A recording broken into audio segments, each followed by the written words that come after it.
Hello. Welcome to another amazing episode, a special episode, 404 Live with James and I, James Walker. Yes, so good to see you, man. How you doing? Good to see you, man. Good to be seen. What's going on? Oh, everything. What isn't going on? We got to tell everybody. What is going on? The secret is out that James Walker is running for mayor of College Park. Yes. What? Yay. I tell you, man, it was, How you feel? Talk to us, God. man. I'm living a dream right now, it seems like. I had no... Yourself right now? I am, and I've been pitching myself since I made this decision. When did it start? When did you... We're in September, early September. When did you make that? God, man. So I was out doing the yard one day, and a neighbor came by who's running for city council. And she came by and knocked on the door. She said, I saw your Morehouse flag outside. So I figured, come on by and talk to you. So she did. And she said, have you ever considered running for mayor? I said, well, actually, you're not the first, second, or third person that said that. Kind of interesting, what's going on with the city. She said, I asked her how she felt about the current administration. And she gave me her 5 cents. 5 cents, not 2 cents. It's a lot. And I said, I want to think about it. And I thought about it, and I talked to my wife, and then obviously I prayed about it, and I got a response that required me to walk by faith in this thing and move in it. And God said He'll show me what I needed to see. And Torrence, since that day, every day has been, it has been so amazing. Not only am I finding out what's wrong with our city, which is a lot. Dude, we got to talk about that, James. Okay. But people have been galvanizing around me and our vision like never before. Okay. And if nothing else, meeting the people has been the highlight. Life-changing. So It has. College Park is a beautiful, beautiful place. It's a city like none other. A lot of people don't really know about College Park. It's under the radar. Mm-hmm. We're in a real estate field, so right. Real estate perspective, there's not a lot of market homes on the market in College Park, so it's kind of under the radar. But it is a wonderful city, and you got to continue telling us. Man, it's a gem. It's a hidden gem. Like I said, and I know because I'm from here, right? I was born and raised here in Atlanta. I grew up East Point, which is literally a stone's throw from College Park. So, right. So East Point and College Park go hand in hand. I spent a lot of time in College Park, the high schools, the middle schools. My kids went to Woodward. So I rode my bike up and down the very same street now that I now live on. Is it true Woodward is the largest private school in the U.S.? I don't know. I've heard that. I don't know factually, right. But I've heard that. Yeah, and it's like a college campus. Over here we have the lower school, the middle school, and then the high school. Right. So College Park is ingrained and embedded with Woodward and vice versa. Right. So it's been an amazing ride, man. I just can't. I feel like, because I've never wanted to be in the limelight. Politics has never been my thing. Right. And I've been around it all day. I've served on a lot of campaigns for mayors, past and present, and other people running for office. And I see what goes on, and I've always said, I'm not going to be bothered with that. But if you're serving, it doesn't feel like work. That doesn't feel like the cliche politic. So, right, you're right. So focus on serving first. And that's why I'm doing it. I tell people I'm not a politician, I'm a servant. Right. And when I'm hearing what's going on and I'm looking around and I'm not seeing anybody qualified, this is where I am, this is where I'm from, this is where I'm probably going to be for the rest of my life. And I want to make sure that College Park is good, not only for me and my family, but for my whole family, my College Park family, right. And people who want to come into College Park. And so I took on that challenge. Let's go. I did. I said, let's go. Why not? Why not me? Why not now? And to those who much is given, much is expected and required. You, James, we were talking earlier. of course, due to research and statistics, it was saying there's 15,000 residents that live in College Park, and you made a statement that the number is actually closer to 12, 13,000. It is. It's declining. It is declining. But yet, statistics show that there's over 60,000 people moving to Atlanta a month.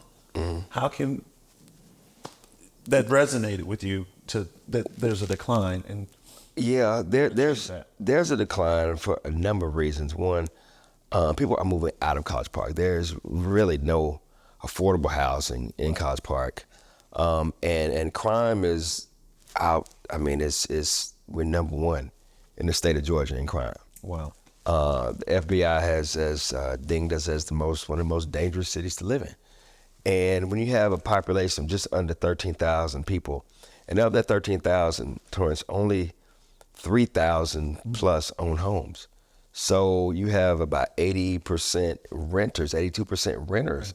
So it's a transient city, and so home ownership here is comes at a premium. Right. So that's one of the things I want to do is bring back affordable housing to College Park, and so we'll talk about that. But right. Yeah, crime is off the chain here, man. It's bad. It's bad where I live in a very predominant part of College Park. I'm very blessed to say I'm here, and it's a blessing. I love my neighborhood, and when I go outside to water my bushes and my hydrangeas, because I love gardening, at night I hear gunshots just 2 or 3 blocks over.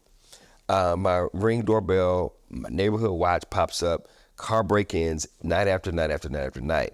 Wow. Shootings now. We've had a few really bad shootings and over the last week and a half. And it's just people do not feel safe in College Park. No, it's not. It's not the safe environment that it once was. Wow. And when I started researching, I found out our police force is down significantly as well in officers. They're doing a phenomenal job, but they don't have the manpower or the resources needed to help fight crime. So that's one of the reasons. I'm starting to see in DeKalb and Cobb County banners say, we pay $65,000 a year, join us today. And they're putting them at major intersections to let people know, because a lot of folks say, oh, there's no work. Yeah. There's work out here. There's work. For people. And before I give recommendations or suggestions, I was going to throw that baton to you. What do you see?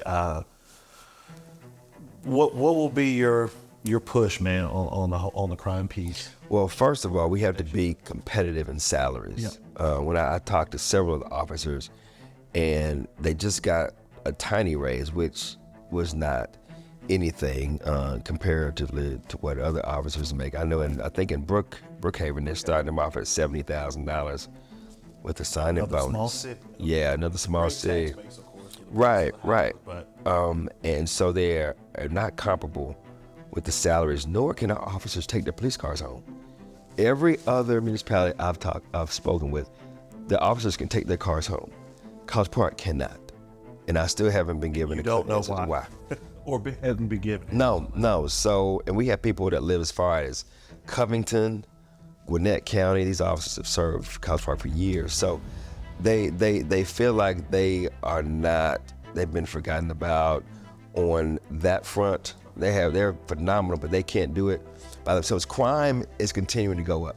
So we have to maintain our police force with all the latest technologies to help them fight as the criminals go up as well. James, there's a little pocket north of Vine City in Atlanta where they will give police officers $40,000 a year to move into those neighborhoods where they take their car home as grant money, partnered through Invest Atlanta. That would be amazing if you could partner with Invest Atlanta to do some similar police grants for people. Well, it's interesting. Right. It's interesting you should say that, though, because I've partnered with a couple of developers who are well known here in the city, and they've had problems with the administration. But they said, and they are top-notch builders, they would build townhomes, apartments, condos, and homes if necessary. But they will build establishments that are Class A+, and give firefighters, police officers, first responders, and teachers Frontline workers. 50% off of rent 50% off. indefinitely, as long as they're here in College Park working. 50% off rent. Now, you know, Torrence, that's huge. That's a big. That's huge. It's huge because, like I said, there's no affordable housing. We want our police officers to live in the neighborhood that they serve. That's optimal. So if you have Class A plus housing for them at half off, you know, that's a big push there. Because rent now, I mean, have somewhere nice, you're going to pay at least $2,000, maybe $2,500. Most of my rental listings are 14 and up. I mean, Yeah. I may get 3 a year that's 12 or less. Yeah, right. So that'll help offset some of the costs, man. I mean, living expenses are half the battle right there. So, yeah. Man. All right. So your campaign title is Getting Back to Business. What does that mean, James? That could mean a million things. Like, It can. And it probably does right now. He's like, yeah, there's a few bullet points on that. But Right. What will be some top three? Oh, man. Top three. One is of course, like we just discussed, crime. The other bullet points, we need economic and fiscal transparency in College Park. Our taxes now have doubled. In the last 3 years, we've had the highest tax increase that we've had in 25 years. And people don't really mind, you know, paying a little bit more, but they want to see what they're paying for. I'm gonna tell you, I have yard clippings out here. People do in the area, and they've gone without being picked up for 5 weeks at a time. Our trash service is just basic low hanging fruit.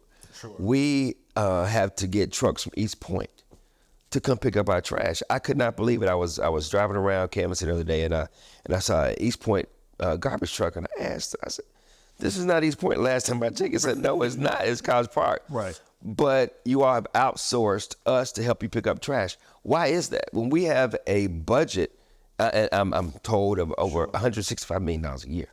That's ridiculous. That is ridiculous. Our leaf blowers, I was told that those trucks have burned down. Nobody can point to where they've been.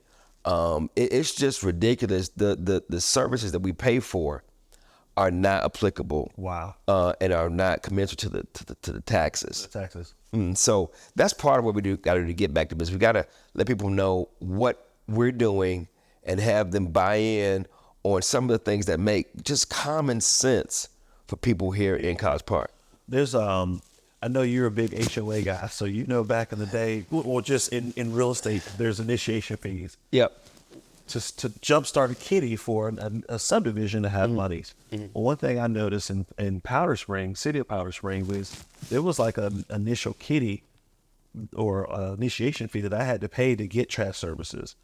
You could almost implement that for any transaction of someone needing trash services as another way to build a kitty. So just my little 2 cents. But we have a budget. We have the money. Where it's going, why we're having, you know, the what I was told, that the trash service, we have too much rubbish, and our sanitation department is too small. We have the convention center, we have the hotel industry, we have a lot of trash, and once I'm elected, hopefully we'll get in and kind of see where we need to beef up more of our services. But I'm told that we don't have enough sanitation workers or trucks to handle the garbage. The park across the street, that dumpster, they used to collect it every day or two. It's trash in there overflowing right now that's been there before Labor Day. Wow. People can't even go over there. When you open it up, it's disgusting. It breeds rats. This is College Park. This is the affluent part of College Park. So imagine what it's like in the other parts of College Park that don't get the kind of attention that we get here in Ward 1. Wow. Yeah, I mean, that's just low-hanging fruit, Torrence. That's stuff that is easy to fix, it's easy to manage, not asking too much. We pay our taxes. They're now doubling, and we still don't have the service that we had once before. And we'll get into why. No, November 7th is the election day. Early voting is October 16th. That's correct. For residents to vote. Correct. So we're going. And the last day to register is October 10th. So if you're not registered to vote, please get registered to vote in College Park in your district. We'll talk about information. You go on my website, and we'll have information as to where to go to make sure to check to see if you are registered. The website is www.voteforwalker.com. voteforwalker.com. Voteforwalker.com. Okay. That's it. Well, no, man. I'm just really proud of you. I can't believe you did it, but like you said, you're a man of God. You're walking in faith. I'm big in signs and faith as well. So once you hear it, it's really angels and God speaking to you, telling you what to do. So, brother, this is keep all walking in faith, man, and we support you, brother. This is all a faith walking. I appreciate every bit of support I get, every bit of positive feedback, and even some negative feedback. You got to understand what's important, and with that comes. Do you want the negative feedback, James? I want constructive criticism. Are you open to constructive criticism? Oh yes, I am, and I've had some thus far. So I mean, you can't expect to get better hearing all the positive feedback. You got to know, because nobody does everything right. And like I said, I'm not a politician. There are certain things like I just speak what's on my mind. I have no, you know me, a lot of times I don't have a filter. I said, James, you just say it like it is. I've had to have a little filter. People need to hear that from a mayoral candidate. Yeah. Someone that can speak directly to them. It's just real, and that's keeping it real. Another reason why I'm running, man. We have and I don't know, I'm not trying to jump ahead of you. Oh, no. College Park has 4 wards. Okay. 1, 2, 3, 4. We're in Ward 1. We're here in the nicer part of College Park, where you have Woodward Academy. Yep. You have homes, $1 million plus, and nice parks and nice sidewalks and streets. People jogging and walking at 9 o'clock at night, feel fairly secure. Right. And then you have other wards that aren't as well kept, that are forgotten about. In our apartment community, they don't feel like they're part of College Park. Okay. And they were the original College Park. Old National, Gobby Road, over in that area, Sullivan Road. When you go over there and speak to the people, they said, James, nobody from the mayor's office has ever come over and talked to us. No mayoral candidate has ever thought about getting our vote. They have taken us for granted. We went over there throwing, cookouts, parties in the summer, back to school drives, voter registration, getting people registered to vote. And they said they've never seen that. So part of my platform for the forgotten about community, which is, Ward 2 and 3, which is most of the apartments. Sure. I'm going to start a council of the top leasing managers. Okay. To bring their concerns to the mayor and the council every quarter, because their thing is that City Hall is not automated. You have to walk down there to get to file things for an inspection. Nothing's online. So say that one more time. What's not automated? Nothing. Nothing. So there's zero automation. To get inspections, to have your apartment. I was told you have to go down to City Hall, stand in line, fill out, pen and paper, submit it, and you got people waiting to move in. And I know that for a fact, because when I went to file some open records request, I was told that they had to go in the attic to get the paperwork out the boxes. Oh my God. And I looked at it, I said, "You serious?" She said, "Yeah, these things are not immediately scanned." And I said, "Don't worry, we're getting back to business. Get back to business in College Park." I was looking at the strategic plan for City of College Park when I guess the current mayor took over, and in the center of a 23-page document, it actually had a developmental bullet point of specifically Gobby Road and Old National Highway. Mm-hmm. That hasn't happened yet. It hasn't happened. And, when you talk to the people over there, the developers, the builders who own land, they will tell you just the opposite. So this administration has provided us with little to no help. The red tape is so thick, you can't cut it at all. Right. Issuing of permits, inspections, all that, as they've been put on the back burner. Right. For political reasons, I'm told. But it's been anything but that. And when you drive over there now, tell people it looks like a third world country. It looks like what are you doing over here? Like, there's no development. There's a lot of land. It's, torn down, but food desert to say the least. Food desert, restaurant, grocery store, shops. All you see over there right now, and not saying anything's wrong with it, but a bunch of fast food places, liquor stores, pawn shops, things that people say they typically see in urban areas are areas that don't yield to economic development for certain parts of the community. What we want to do is bring back good restaurants, good shops. I had a developer tell me, he said he wanted to build a Ruth Chris steakhouse over there and put a Starbucks, and he was told, and I quote, "Black people can't afford steaks. Black people cannot afford steaks. You serious? Keep doing what you're doing with the flea markets, with the fast food. We don't want steakhouses." And he told him in a polite way, and in a whole different language, to get out of his office. And he's sitting over there still waiting for an administration that cares about the people, that wants to see economic development, that wants to see better for all of College Park, not just some of College Park. Sure, all. So I challenge you, whoever, drive down Old National, Godby Road, Sullivan Road. When I grew up here in College Park, we would actually live to go on Old National. The restaurants, the movie theater, National 7, we had, it was where every teenager felt welcome, safe. Right. We had service merchandise big back in the day. Target, Red Lobster, we had Richway. I'm even going back, I'm dating myself.